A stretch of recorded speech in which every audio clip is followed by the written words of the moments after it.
Pourquoi devons-nous le louer et l'adorer? Parce que sa gloire n'est pas de ce monde, mais parce qu'elle est éternelle. Parce que aujourd'hui encore, il entre dans nos vies. Comment accueillons-nous le roi dans nos propres vies?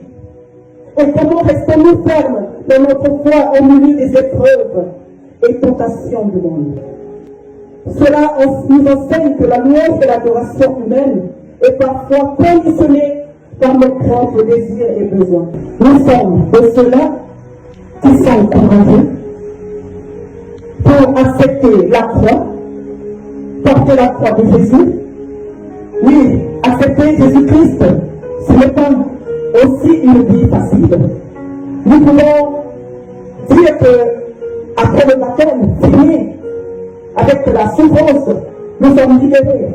Et c'est en ce moment-là que commencent aussi les doutes et les combats des épreuves de nous. En changeant de corps, le diable ne peut pas te laisser oisif. Il doit être là à ta poursuite jusqu'à chercher qu'il puisse combler et remplir l'enfer. Notre porte vacillé, pourquoi?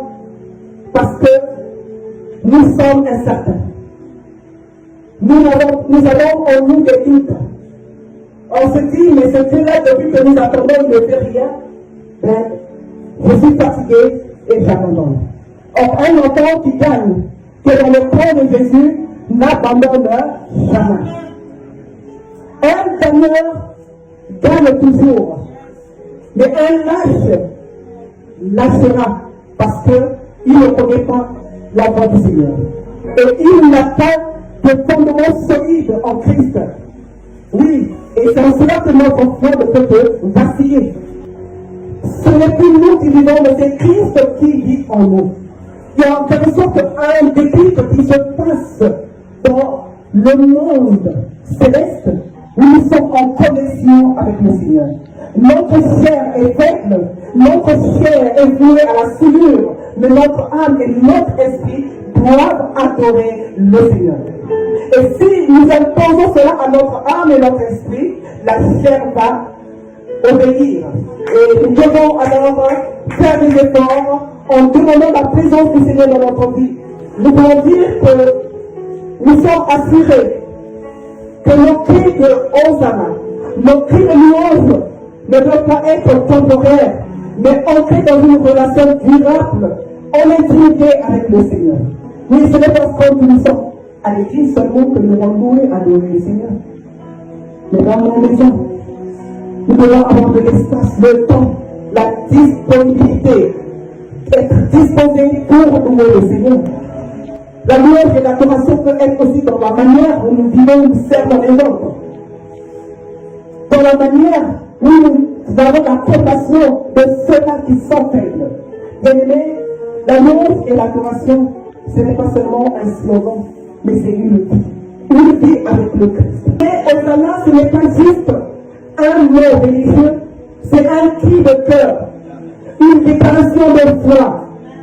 Elle appelle à la délivrance, bien-aimée, mais aussi une proclamation de victoire.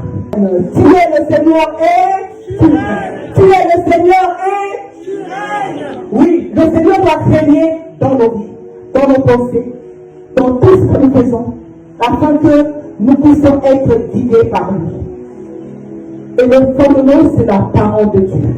Aujourd'hui, bien-aimés, nous pouvons élever notre louange, non par tradition, mais par conviction, non parce que nous savons qui est sur le trône, alors que notre louange se lève, que Hosanna résonne non seulement dans nos chants, mais dans nos vies.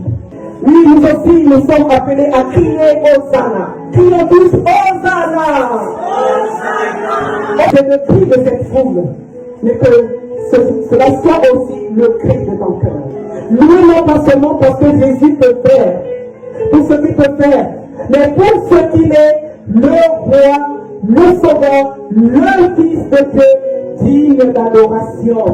Est-ce que mon frère, ma soeur, tu sais que tu as été prédestiné pour la vie éternelle? Il n'y a de salut en aucun autre.